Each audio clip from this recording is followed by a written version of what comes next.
আসসালামু আলাইকুম বন্ধুরা, নিশা লাইফ স্টাইলে সবাইকে স্বাগতম। নিশা লাইফ স্টাইলে আজকের রেসিপি চাল কুমড়ো দিয়ে মসুর ডালের ঘন্ট। তো দেখতেই পাচ্ছেন এখানে আমি একটা ফ্রেশ টাটকা চাল কুমড়ো নিয়েছি, একদম কচি। এটা আমার বাড়িতেই লাগানো গাছ থেকে আমি নিয়েছি, আমি নিজে বাড়িতে লাগিয়েছিলাম এবং কচি কচি একদম ফ্রেশ টাটকা চাল কুমড়ো ধরেছে, সেখান থেকে একটা নিয়ে আসলাম।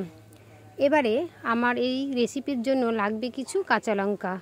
তো আমি ছাদে চলে আসলাম।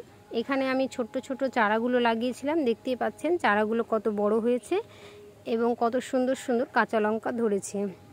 তো এখানে আমি কিছু বস্তার মধ্যে মাটি নিয়ে, গোবর সার নিয়ে আমি এটাকে ছোট ছোট চারাগুলোকে লাগিয়েছিলাম এবং জল দেওয়ার পরে বেশ আস্তে আস্তে অনেক সুন্দর হয়ে বড় হয়ে গেছে। দেখতেই পাচ্ছেন আমার লঙ্কার গাছগুলো কত সুন্দর হয়েছে এবং লঙ্কাগুলোও বেশ ভালো হয়েছে। তো বন্ধুরা, আমার এই লঙ্কার গাছগুলো কেমন হয়েছে কমেন্টে জানাতে ভুলবেন না। তো আমি এখান থেকে প্রতিদিনই লঙ্কা নিয়ে গিয়ে রান্নাটা করি। তো আমি এখানে অল্প পরিমাণ কাঁচা লঙ্কা তুলে নিয়েছিলাম, এবারে একটা ঝুড়ির মধ্যে রেখে দিলাম। তো বন্ধুরা, এই চাল কুমড়ো রেসিপির জন্য আমার লাগবে দুটো বড় সাইজের পেঁয়াজ কুচি, আর নিয়েছি একটা রসুন, সেটাকেও আমি কুচিয়ে নিয়েছি একটা বড় সাইজের টমেটো, আর সেই আমার নিচের গাছের লাগানো কাঁচা লঙ্কা, এটাকে আমি ফালি করে নিয়েছি, আদা ও রসুনের পেস্ট। এবারে লাগবে আমার কিছু ধনিয়া পাতা কুচি আর 1 কাপ পরিমাণ মসুর ডাল।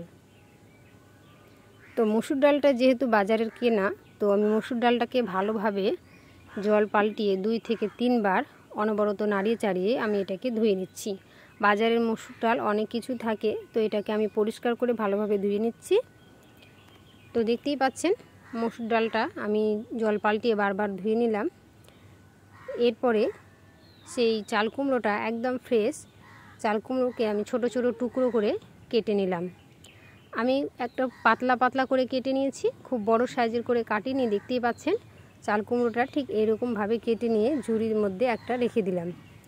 এরপরে গ্যাসের উপর প্যান বসিয়ে প্যানটাকে গরম করে নিয়েছি। এবারে দিয়ে দিলাম পরিমাণ মতো সরষের তেল। আমি এখানে রান্নাটা সরষের তেল দিয়েই করছি, আপনারা চাইলে সাদা তেলও ব্যবহার করতে পারেন।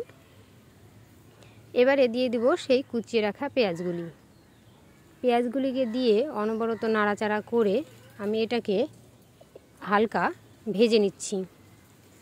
তো দেখতেই পাচ্ছেন ভাজতে ভাজতে পেঁয়াজের কালারটা হালকা চেঞ্জ হয়ে আসছে। এই পর্যায়ে আমি দিয়ে দেব রসুন কুচি। পেঁয়াজ ও রসুন কুচিকে দিয়ে ভালোভাবে নাড়িয়ে চাড়িয়ে আমি একটু হালকা লালচে করে ভেজে নিচ্ছি। তো এইভাবে অনবরত নাড়াচাড়া করে এটাকে ভেজে নিতে হবে। হালকা এটা লালচে হয়ে গেলে এর মধ্যে আবারও দিয়ে দেব যে আমি নিজের গাছে যে লাগানো আমার কাঁচা লঙ্কাগুলি, ফ্রেশ কাঁচা লঙ্কাগুলি, সেই কাঁচা লঙ্কাগুলিকে ফালি করে এর মধ্যে দিয়ে দেব। এবারে কাঁচা লঙ্কা, রসুন, পেঁয়াজ ভালোভাবে নাড়িয়ে নিচ্ছি। তারপরে দিয়ে দেব একটা বড় সাইজের টমেটো কুচিকে দিয়েও ভালোভাবে একটু নাড়িয়ে চাড়িয়ে নিচ্ছি।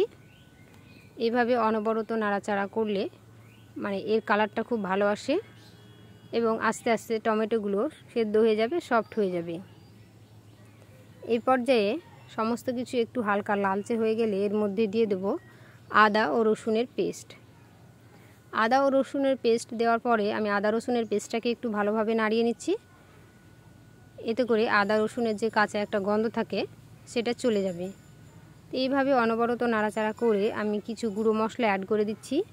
এখানে দিয়ে দিচ্ছি পরিমাণ মতো লবণ, 1/2 চা চামচের মতো হলুদ গুঁড়ো, আর দিয়ে দিচ্ছি সামান্য পরিমাণ মতো লাল লঙ্কার গুঁড়ো।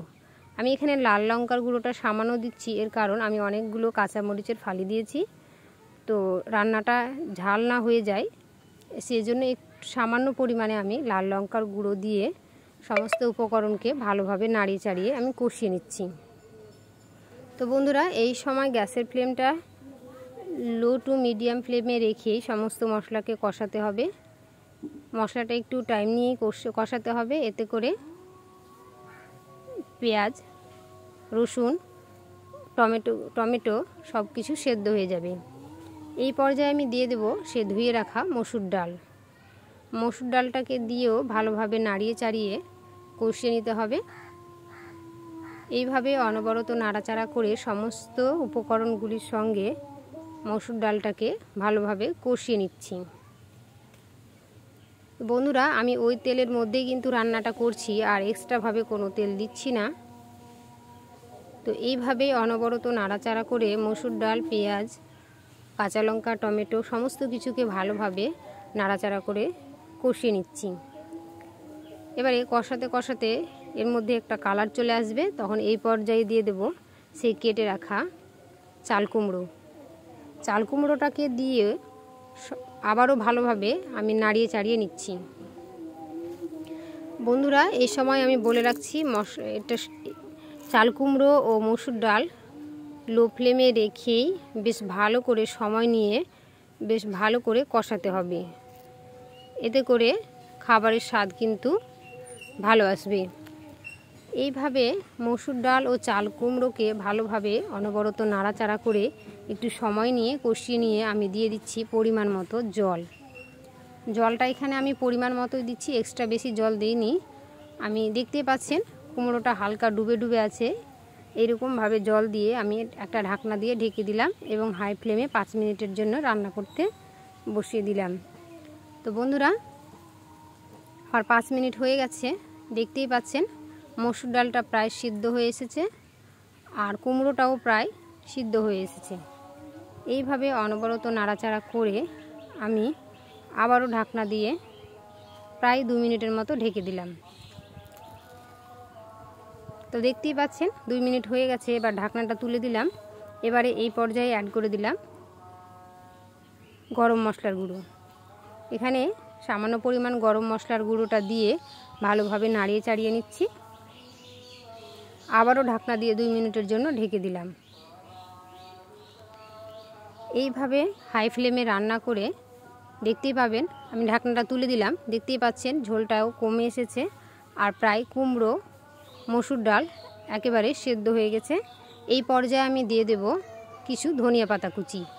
বন্ধুরা, এখানে ধনিয়া পাতা কুচি অবশ্যই অ্যাড করবেন, এতে করে খাবারের টেস্টটা ভালো আসে আর এই ফ্লেভারটাও কিন্তু খুব ভালো হয়। তো দেখতেই পাচ্ছেন ধনিয়া পাতা কুচি দিয়েও আমি একটু 2 মিনিটের মতো ঢেকে রেখে দিয়েছিলাম। এবারে কত সুন্দর পারফেক্ট একটা কালার চলে এসেছে আর পারফেক্টভাবে সেদ্ধও হয়ে গেছে, দেখতেও কিন্তু খুব সুন্দর লাগছে। তো এইভাবে অনবরত নাড়াচাড়া করেই আমি তৈরি করে নিলাম চাল কুমড়ো ও মসুর ডালের ঘন্ট রেসিপি। তো বন্ধুরা, মসুর ডালের ঘন্ট ও চাল কুমড়ো কেমন হয়েছে কমেন্টে জানাবেন, লাইক, শেয়ার, সাবস্ক্রাইব করে দেবেন। আর আমার চ্যানেলে নতুন কোনো বন্ধু এসে থাকলে আমার চ্যানেলটিকে সাবস্ক্রাইব করে দেবেন। তো আমার নিজের বাড়িতেই লাগানো চাল কুমড়ো কেমন হয়েছে, একদম ফ্রেশ টাটকা চাল কুমড়ো অবশ্যই কমেন্টে জানাবেন। আজকের মতো রেসিপি এখানেই শেষ করছি। আবারও নিত্য নতুন রেসিপি নিয়ে আপনাদের সামনে হাজির হব ইনশাআল্লাহ। আল্লাহ হাফেজ।